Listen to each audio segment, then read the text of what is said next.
So how many people would like to have a breakthrough in your life? How many people like to have an extraordinary breakthrough in your life?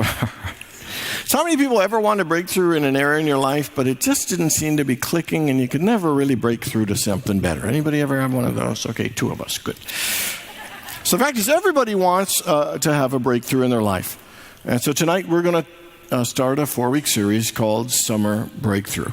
Now, first of all, I just like the word breakthrough. Doesn't it sound like a fun and exciting and powerful and amazing word? It just sounds like a really cool experience, because to me, the whole idea about breakthrough is to move beyond a limit, or to crash through the glass ceiling, or to go beyond the obstacles, the challenges, and the things that have been blocking us from a better life, and literally catapulting ourselves into a greater level of success, or happiness, or joy, or fulfillment. And to know a level of life that we had not allowed ourselves to ever know before. And we all want to have a breakthrough. And I believe at the very heart and source of any breakthrough that we want, the very source of it is the fact that we hunger for more. That every one of us is hungry for more. There is a hunger in each of us. There is a yearning, there is a desire, there is a seeking, there is an impulse in us to express and to experience more life, more love, more joy, more success, more money, more time, more balance, more energy, that we are all yearning and seeking because there is a hunger that we all have for more. In fact, if anything that we do in life, I think, comes from an inner drive to experience more. My parents in 1969 moved all their 10 children from Trinidad to Hamilton, just not far from Toronto, because they wanted more. They wanted more for their family. They wanted more for themselves. They wanted more for their children. I came to the United States 20 years ago on Monday, the 4th of July, because I wanted more. We go to college because we want more. We get married because we want more. We have children because we want more. We want the promotion because we want more. We want the new house because we want more. We invest our money because we want more. And the fact is, that is a good thing. Sometimes we think it's a bad thing to want more. We think like it's greedy, or it's selfish, or it's bad, or we feel guilty about wanting more. And I don't believe we should feel guilty about wanting more at all. Because I believe it is an impulse that God has created in each and every one of us that drives us. Listen to the words in Proverbs. It says, a worker's appetite works for him, for his hunger urges him on. That God has placed an impulse and a desire for more within all of us to expand us, to help us create and grow and manifest and increase more light, more love, and more goodness in this world. And I believe that hunger is in us all the time, and particularly when life isn't going well. Many years ago, when I was absolutely devastated and depressed and thought my life was over, feeling sorry for myself. I was so scared, so unhappy, never even left my house. And I turned on PBS, and I saw a speaker named Les Brown. Everybody know Les Brown? Les spoke here. And his thing was, you got to be hungry. You got to be hungry. And he said a line in it, and he says, if life knocks you down, make sure you land on your back, because if you can look up, you can get up. And the reason that we want to look up, the reason we want to get up, the reason we want to see beyond where we are now to something greater is because there is a hunger that God has placed in each of us. I believe it is a divine part of who we are, to hunger and yearn and to seek and want to create more in our lives. So this evening, we're going to look at how do we use this inner hunger to help us experience a breakthrough in our lives. And the first thing we got to do is to feed the very most important hunger that we have. The fact is, there ain't enough money. There isn't enough success. There aren't enough clothes. There isn't enough friends or fame or notoriety or success that we can achieve that could ever fill the deepest hunger and yearning that we all have. George Harrison had one of the most amazing lives ever. In his 20s, he was the lead guitarist, of course, the Beatles, the most famous band in the world. He was a brilliantly talented musician. He was a great songwriter. They were traveling all over the world. They were making outrageous amounts of money. I mean, things in their lives were absolutely incredible. And he loved his life. He loved his work. It was his passion. It was his purpose. It was his gift. And it brought him incredible amounts of fulfillment. And yet, as successful as he was, something deeper was yearning inside of him. That there was a hunger that all that success and greatness and fame could not fill. And so he went on a spiritual quest, looking and studying the mystical world of Eastern religions. And here is what he was moved, and especially Hinduism. And this is what he was moved to say. He said, everything else in life can wait, except for the search for God. That cannot wait. All religions are branches of one big tree. It doesn't matter what you call God, just as long as you call. And so here's a man who was a living embodiment of saying that you could chase all those outwardly things as you want, but it will never feed your soul. You know, I love these three scriptures. Blessed are those who hunger and thirst for righteousness, for they shall be satisfied. Seek ye first his kingdom and his righteousness, and all these things will be added unto you. Delight yourself in the Lord, and he will give you the desires of your heart. Do you notice that each one of them say the same thing? That when you hunger and thirst for God, you will be satisfied. When you seek God first, all these things will be added unto you. Delight yourself in the Lord, and he will give you the desires of your heart. At the source of everything, it's saying, when you seek God, the source, when you seek God, love, when you seek God, the creator, the all-providing presence and spirit in whose image and likeness we have been created, that inevitably you will attract more good. Inevitably you will open yourself to more light, more love, more joy, more fulfillment. So my question for you is, how much are you feeding your hunger for God? How much of a priority is that in your life? How much time are you taking to nurture your soul and your spirit? We can want as much as we want, but the thing that we got to seek the most is God. And the interesting thing about it is, you can't seek God knowing there's going to be a payoff. You need to seek God because you just want to seek God. Because you just want to feel peace. Because you just want to be in that divine presence and that level of consciousness and feeling of oneness. And then when you just want that, then more stuff comes. But if you're focusing on the stuff, it doesn't come as quickly. Does that make sense, everyone? And it's tough to pretend you don't want more. But what you got to want most is that divine presence and that spirit. As George Harrison says, everything else in the world can wait, but your search for God can't. But seeking God with all your heart, putting God first, delighting yourself in the Lord, hunger and thirsting for that feeling and that sense of connection is the greatest thing to have the greatest breakthrough and fulfillment in your life. Second thing is we got to get clear and know what we want. Anybody ever been to a restaurant and you're looking through the menu and you're looking through and you just can't pick what you want? Should I have this or should I try that? And there's so many choices. You ever been to the, what is it called, the spaghetti factory? Have you ever seen that menu? It's like an encyclopedia I've never seen. I want to see how big their kitchen and their fridge is because I've never seen. There got to be 1,000 menu items. I can't imagine that food being all that fresh, but I don't really know. I have no idea where that came from. It's not in my notes. It's not in my notes. Apparently, I'm not quite clear about what I'm saying. So how many people ever have a hard time making up your mind? Everybody? I mean, indecisiveness. You know, Aunt May once said in that play, life is a banquet and too many people are starving to death. Life is a banquet and too many people are starving to death. And one of the reasons is because we don't know what we want.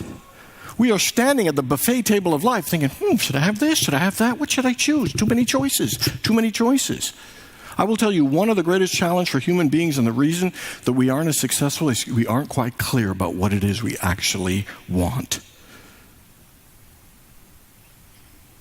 In Genesis, it tells us to be fruitful and multiply And it tells us that we have been given dominion and authority over all things. So the mandate is to create, manifest, and bring forth more of the glory of God, bring forth more good. And you've got dominion and authority, that you have the power and the resources. And no greater thing do we have power over than the power to choose. That we all have this incredible power and we don't always use it. There is a hunger and impulse in us, and yet we don't always recognize it and allow ourselves to actually choose and get clear about what it is we really want. We're so busy complaining about what we don't want and what we don't like and what isn't working and what we don't have that we don't really get as clear as we can with what we want. When I hear the words, ask and you shall receive, seek and you shall find, knock and the door will be opened unto you, over time, I only hear one thing: get clear, get clear, get clear. Ask, seek, and knock. Choose, choose, choose. Know what you want, know what you want, know what you want. That's what it's saying. Get clear about what you want to experience. Get clear about what you want to create, what you want to feel, what you want to experience. So what are you hungry for? What do you want more of in your life? Or what do you want that you're not currently experiencing? Life is calling every one of us to get clear, putting the responsibility and the onus on us to make a decision about what we want and what we're hungry for. Kind of reminds me of the Scottishman who was shipwrecked and finally washed ashore on a small island. And when he regains consciousness, there's this beautiful young maiden standing over him. And she says, would you like some food? And he hoarsely says, I haven't eaten in a week and I'm really hungry. And she disappears quickly into the woods and comes back with a heaping helping of haggis. And the guy, stuffs down the haggis down his throat. And then the young maiden says, so would you like something to drink? And he says, oh, lassie, I'm so thirsty. I would love, love, love something to drink. She goes back into the woods, comes back a couple minutes later with a 75-year-old single malt bottle of Scotch, a bottle of whiskey. And he has a lovely drink of it. And the Scotsman started thinking, oh, he is in heaven. And then the attractive girl winks at him and smiles and says, would you like to play around? And that Scotsman's eyes open up. And he says, oh, lassie, don't tell me, there's a golf course here too?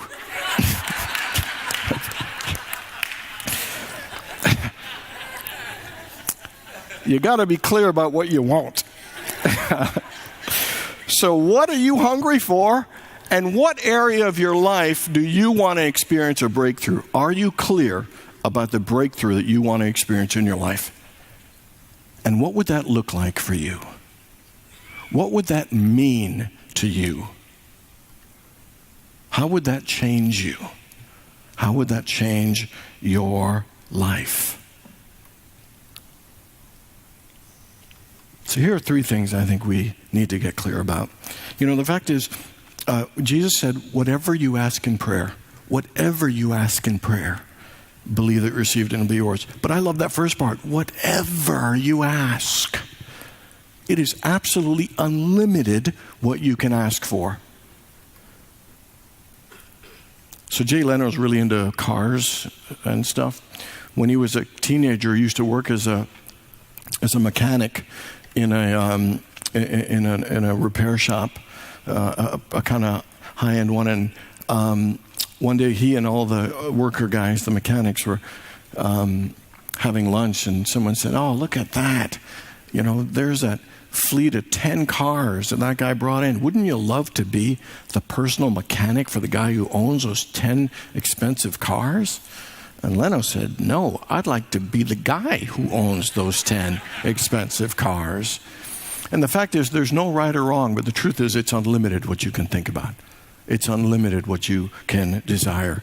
That we can get conscious and literally choose what kind of car, what kind of house, what kind of relationship, what kind of clothes, where we travel, what we eat, what kind of activities, what kind of furniture, what kind of books, what kind of electronics, what kind of gadgets, what kind of hairstyle, what kind of hobbies, how good our golf score is, being the top salesperson whether we're making a 6-figure income or a 7-figure income or whatever we want to do. It's absolutely unlimited.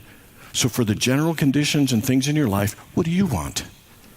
And have you ever thought to sit and write down and get clear on what you're really hungry for and the type of things that you'd like to experience in your life? Second area, to me, I think thinking and setting an intention or getting clear about what kind of outlook do you want to have for your life. Like, would you like to be a more grateful person? A more positive person? A more generous person? A more thoughtful person? A more considerate person? A more optimistic person? A more friendly person? A more joyful and outgoing person? What kind of person would you like to be more of? What are you hungering? What qualities in you have you not fully allowed to come forth and be shared with the world? And then the final one is, what is the thing that you're most passionate about in life? Like, what just lights you up? What gets you excited? What gets you turned on? What gets you energized? What is makes your heart sing and you're smiling and happy about? I mean, what is it that you're yearning for? What is it that just jazzes you? Because there's something in all of us that is just jazzing us that we're meant to do. And sometimes we don't always want to listen to it or follow it. You know, there are tons of things we can choose. It's unlimited. Life is a banquet. And we're starving to death because we aren't getting clear about what it is we actually really want. So what do you want? What are you hungering for? And what is it that will feed your soul? And then the final thing to us have a breakthrough is you got to believe that God can supply this for you. How many people have read, like the Chicken Soup for the Soul books and autobiography books and inspirational stories? We love those. They're huge, big sellers. You know why? Because we want to be inspired to know we can do it too. That's why we love those inspirational stories, is because we want to know that it's possible. The reason we all come to church, it's the same. We want to be inspired to remember the truth that greater things are possible for us.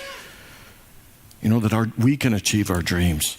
That what we're really trying to do is to believe it's possible, to believe in ourselves, to believe in our dreams, to believe that it will happen, to believe that we are worthy of these great things.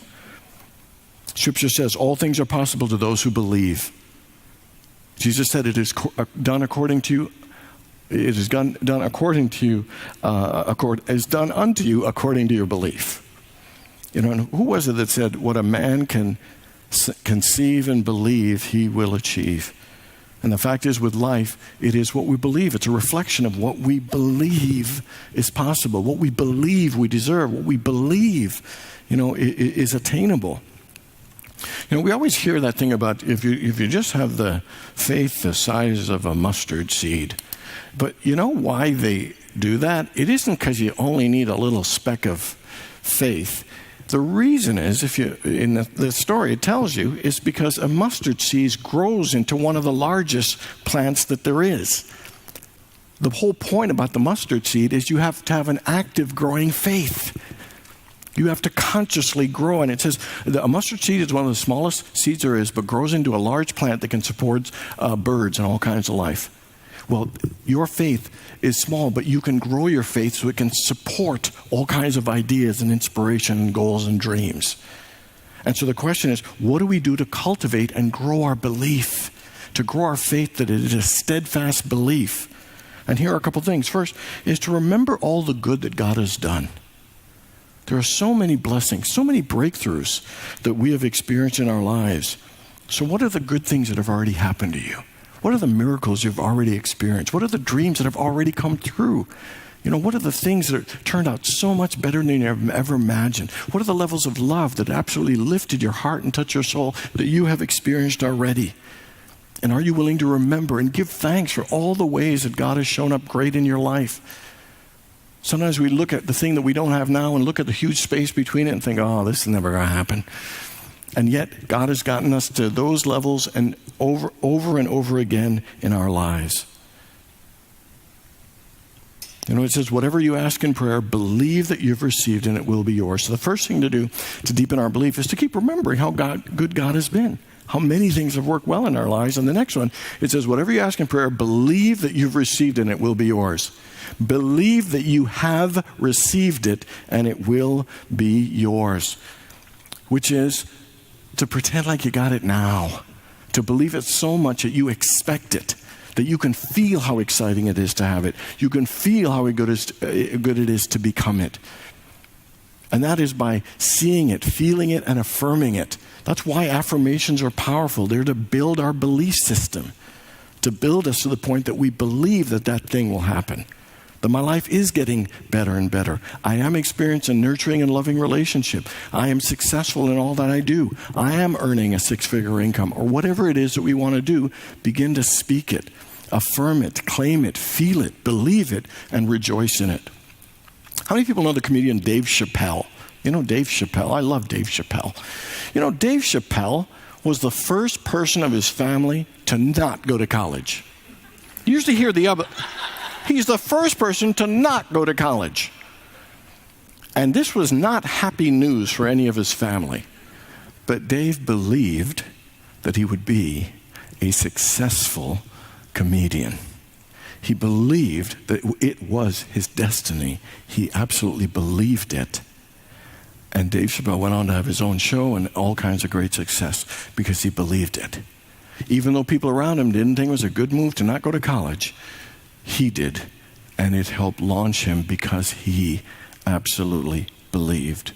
So my question is, do you believe that you can achieve and experience what it is that you're hungering for? Do you believe you can experience a relationship that's loving? Do you believe that you can experience a level of abundance and prosperity? Do you believe you can have a healing in your family and have more harmony and closeness with your family than you ever have before? Do you believe that you can write that book? Do you believe that you can go back and get another degree? Do you believe that you can start your own business? What is it that you want, and are you willing to believe it? And then the final part that I just want to say with regard to believing is then after you believe it, then just let it go. It sounds ridiculous, but letting go is an important part of breakthroughs. Because you can't keep worrying about it and freaking out about it and thinking, when's it going to happen? You actually need to let it go. One of my favorite miracles is the loaves and fishes. I love it. Jesus took there's not enough bread, way too many people. He has them sit down, and then he takes the bread, he gives thanks for it, he breaks it, and he shares it. And the cool thing, he didn't know how it was going to happen. He just created a space and believed it would happen. And it didn't matter how that bread, because we don't know how that bread came. There could have been some gypsies going by, had some extra bread, saw the crowd, and thought they'd share. It could have rained from the sky. Nobody knows how it happened. And the point is, with your life, your miracle, and your breakthrough, you don't need to know how it happens. You just need to believe and let it go, and it'll come forth. Letting go is a far more important spiritual practice for miracles, for breakthroughs, for healings, for success than we even realize. Everybody wants a breakthrough. And the thing that drives a breakthrough is that we are hungry. That we are hungry for more. And that is a good thing, because that's an impulse God has placed in all of us. The question is, how are you using that hunger? And the first way is to feed the soul with the deepest hunger, and that is to know God in a more profound way. Second is to get clear and choose what it is you actually want. And third is to believe that it's possible, and then let it go and let the miracle and breakthrough take place. I want to let's just close our eyes and take a deep breath as we just give thanks for God for that amazing impulse that God has placed in each of us, that hunger for more. That desire to experience more light, more love, and more goodness in all of its various forms. So just name and call that desire and impulse and hunger in you good. It is a positive and beautiful aspect of our human life and our spiritual life. And let's make a commitment tonight to use that hunger to deepen our experience, to know God in a more profound way. To use that hunger to get clear about what we want, and to use that hunger to know that with God all things are possible, that when we believe, all things are possible. So for the unlimited possibilities that are before us, for all the good that has already happened to us, we truly give thanks. And so it is. Amen.